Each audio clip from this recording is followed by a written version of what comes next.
History is being rewritten before our eyes. In just weeks, Pope Leo XIV has unleashed a wave of reforms so bold, so unexpected, that they are shaking the very foundations of the Catholic Church. From sweeping changes in worship and leadership to unprecedented transparency and compassion, these 10 reforms are not just headlines, they are a revolution. What you're about to discover will challenge everything you thought you knew about Catholicism and could forever change how millions experience their faith. Stay with us, because every second of this video reveals a truth that will leave you speechless. Subscribe now and drop your thoughts below. Let's talk about which reform shocked you the most. The world stood still as Pope Leo XIV addressed the faithful from the balcony of St. Peter's Basilica, his voice clear and resolute. What followed was not just an announcement, but a manifesto for a new era of Catholicism. The first of his 10 reforms was a sweeping declaration on inclusivity. For centuries, the Church had maintained strict boundaries around participation in its sacraments and leadership. Now, Pope Leo XIV proclaimed that all baptized Catholics, regardless of gender, marital status, or background, would be welcomed as full participants in the life of the Church. This meant that women could serve in roles previously reserved for men, including as deacons and even as candidates for episcopal leadership. The response was immediate, and electric parishes around the world erupted in applause, while traditionalists reacted with a mixture of shock and apprehension. The second reform addressed transparency and accountability. Pope Leo XIV ordered the creation of an independent oversight body composed of lay experts, clergy, and representatives from the global Catholic community. This body was tasked with investigating allegations of abuse, financial misconduct, and administrative corruption at every level of the Church. For the first time, the Vatican opened its financial records to external auditors, publishing annual reports for all to see. The move was hailed by reformers as a long overdue step toward rebuilding trust, while critics warned of potential threats to the Church's sovereignty. Next came a bold reimagining of the liturgy. The Pope called for the introduction of new forms of worship that reflected the cultural diversity of the global Church. Local communities were encouraged to incorporate indigenous music, languages, and traditions into the Mass, provided they remained faithful to core Catholic doctrine. This reform was met with joy in regions long marginalized by Eurocentric practices, but it also sparked debate about the preservation of sacred tradition. The fourth reform focused on social justice. Pope Leo XIV declared that the Church would dedicate a significant portion of its resources to fighting poverty, inequality, and environmental destruction. Dioceses were instructed to partner with local organizations to provide food, shelter, education, and healthcare to the most vulnerable. The Vatican launched a global initiative to combat climate change, urging Catholics to reduce waste, conserve energy, and advocate for policies that protect creation. The Pope's call for ecological conversion resonated with young people and activists, positioning the Church as a leading voice in the fight for a sustainable future. The fifth reform was perhaps the most controversial: a new approach to sexuality and family life. Pope Leo XIV affirmed the dignity of every person, regardless of sexual orientation or relationship status. He called for an end to discrimination and exclusion, urging pastors to accompany all families with compassion and understanding. The Church's teaching on marriage remained rooted in tradition, but the tone shifted from condemnation to pastoral care.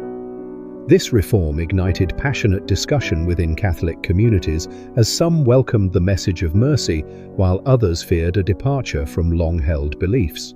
As the reforms were unveiled, reactions poured in from every corner of the globe.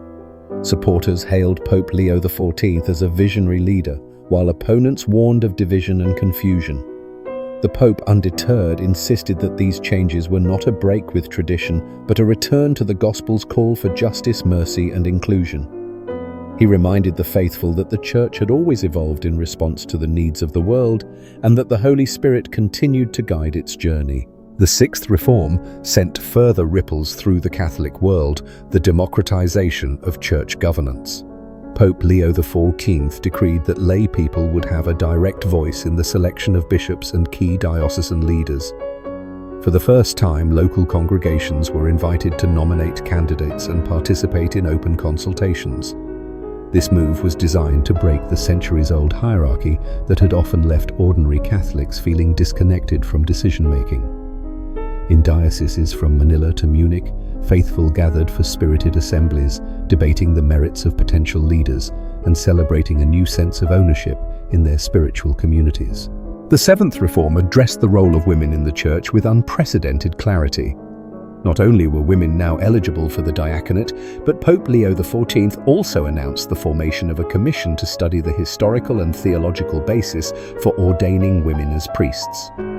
While the commission's work was just beginning, the mere possibility ignited hope among advocates for gender equality and provoked fierce debate among traditionalists.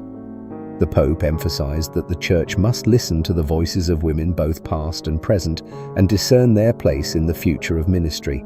The Eighth Reform was aimed at the Church's relationship with science and technology. Pope Leo XIV called for a renewed commitment to intellectual inquiry, urging Catholic universities and scholars to engage with cutting-edge research in medicine, artificial intelligence, and environmental science. The Vatican established a new pontifical academy for ethics in technology, tasked with guiding the faithful through complex moral questions in a rapidly changing world. This open embrace of scientific dialogue was welcomed by many as a sign that faith and reason could walk hand in hand. The Ninth Reform focused on ecumenism and interfaith dialogue. The Pope announced new initiatives to build bridges with other Christian denominations, as well as with Jewish, Muslim, Buddhist, and other religious communities. He called for joint service projects, shared prayer events, and regular theological exchanges, insisting that the Church's mission was to foster unity and peace among all people of goodwill. In cities around the world, interfaith gatherings blossomed, and centuries-old divisions began to soften in the light of shared purpose. The 10th and final reform was a radical reimagining of the Church's mission in the modern world. Pope Leo XIV urged all Catholics to become missionaries of mercy, reaching beyond the walls of their parishes to serve the poor, the marginalized, and the forgotten. He challenged every Catholic institution, schools, hospitals, charities, to renew their commitment to the Gospel's call for justice and compassion. The Pope's vision was clear: a Church that is not closed in on itself, but open to the world, courageous in its witness, and humble in its service. As the magnitude of these reforms became clear, the Catholic Church found itself at a crossroads. Some hailed the changes as the dawn of a new Pentecost, while others warned of confusion and division. Yet through it all, Pope Leo XIV remained steadfast, reminding the faithful that true reform is never easy, but always necessary for the Church to fulfill its mission. The global reaction to Pope Leo XIV's sweeping reforms was immediate and intense. Catholic communities across continents experienced both celebration and uncertainty as the implications of the new direction became clear. In Latin America, where the Church has long been a pillar of social life, parishes organized forums and workshops to help parishioners understand and discuss the changes. Many expressed gratitude for the renewed emphasis on social justice and inclusion, seeing in the Pope's vision a powerful affirmation of their own struggles for dignity and equality. In Europe, the response was more divided. Progressive Catholics welcomed the democratization of church governance and the expanded role of women, viewing these as long overdue acknowledgements of modern realities. Traditionalists, however, voiced concerns that the reforms risked diluting sacred traditions and undermining the Church's spiritual authority. Debates erupted in seminaries and theological faculties, with scholars publishing essays both defending and critiquing the Pope's bold agenda. The Vatican itself became a center of unprecedented activity. The new independent oversight body began its work, launching investigations into past abuses and reviewing financial records with a transparency never before seen. Lay representatives, clergy, and outside experts met regularly to discuss policy, creating a spirit of collaboration that contrasted sharply with the secrecy of previous eras. The annual publication of the Vatican's financial statements drew praise from international observers, who noted a marked increase in public trust and engagement. As the Commission on Women's Ordination commenced its research, stories emerged from around the world of women who had long served their communities in unofficial capacities. Their experiences and insights were now being formally recognized and studied, sparking hope among advocates for gender equality. At the same time, some bishops issued cautious statements reminding the faithful that any changes to the priesthood would require deep theological reflection and broad consensus. The Pontifical Academy for Ethics in Technology quickly established itself as a leading voice in global debates on artificial intelligence, biotechnology, and environmental stewardship. Catholic scientists and ethicists participated in international conferences, offering perspectives rooted in both faith and reason. The Academy's work was widely covered in the media, and its recommendations influenced policy discussions far beyond the Church. Ecumenical and interfaith initiatives multiplied. In Africa and Asia, Catholic leaders joined with Muslim, Protestant, and Buddhist counterparts to address issues such as poverty education and peace building. These collaborations produced tangible results: joint schools, health clinics, and community centers demonstrating the practical benefits of dialogue and cooperation. The Pope's call for unity resonated especially in regions scarred by conflict, where religious leaders played a crucial role in reconciliation efforts. The call to become missionaries of mercy inspired a surge in volunteerism and charitable work. Catholic organizations reported record numbers of new volunteers, and parishes launched outreach programs to serve refugees, the homeless, and those affected by natural disasters. The Church's renewed focus on service was evident in every corner of the globe, as Catholics of all ages embraced the challenge to live out the gospel in concrete ways. Despite the enthusiasm, challenges persisted. Some clergy and lay people struggled to adapt to the new expectations, and a minority of bishops openly resisted the reforms. The Vatican responded by emphasizing dialogue and patience, encouraging local communities to move forward at their own pace while remaining united in faith. As the first year of Pope Leo XIV's reforms drew to a close, the Catholic Church was undeniably transformed. The spirit of renewal was palpable, but so too was the recognition that the journey had only just begun. The Pope addressed the faithful once more, urging them to trust in the guidance of the Holy Spirit and to remain steadfast in their commitment to justice, mercy, and unity. As the reforms continued to take root, their effects began to ripple far beyond the walls of the Church. Catholic schools and universities revised their curricula to reflect the new emphasis on inclusivity, social justice, and scientific engagement. Theology courses incorporated the latest findings from the Pontifical Academy for Ethics in Technology, and students were encouraged to think critically about the intersection of faith and reason. Young Catholics, inspired by the Church's openness to dialogue and diversity, formed new organizations dedicated to environmental action, human rights, and interfaith cooperation. In many regions, diocesan synods, local gatherings of clergy and laity, became vibrant centers of discussion and decision-making. These assemblies debated the practical implementation of the Pope's reforms, addressing questions such as how to nominate leaders, integrate women into ministry, and foster authentic participation from all members of the community. The democratization of governance, once a radical idea, was now a lived reality in parishes from the Philippines to Poland. The Vatican's commitment to transparency began to influence other religious institutions as well. Protestant, Orthodox, and even some non-Christian communities took note of the Catholic Church's approach to oversight and accountability, sparking a broader movement toward openness in global religious life. Interfaith councils cited the Vatican's reforms as a model for building trust and credibility in an age of skepticism. Meanwhile, the Commission on Women's Ordination released its preliminary findings. The report acknowledged the deep historical roots of women's leadership in the early Church and called for further study and dialogue. While the Commission stopped short of recommending immediate ordination, it opened the door to ongoing discernment and signaled a willingness to challenge long-standing assumptions. Advocates for gender equality welcomed the report as a step forward, while traditionalists urged caution and fidelity to tradition. The Church's embrace of science and technology produced tangible benefits. Catholic hospitals adopted cutting-edge medical technologies while upholding ethical standards rooted in respect for human dignity. The Pontifical Academy's guidelines on artificial intelligence, genetics, and environmental protection were adopted by Catholic institutions and cited in international policy forums. The Church's voice in global debates on technology and ethics grew stronger, earning respect from both secular and religious leaders. Ecumenical and interfaith projects flourished. In the Middle East, Catholic, Muslim, and Jewish leaders launched joint initiatives to rebuild communities devastated by war. In Latin America, Christian and indigenous leaders worked together to protect the Amazon rainforest, blending spiritual wisdom with scientific expertise. These collaborations demonstrated the Church's renewed commitment to unity, justice, and care for creation. The call to be missionaries of mercy continued to inspire action at every level.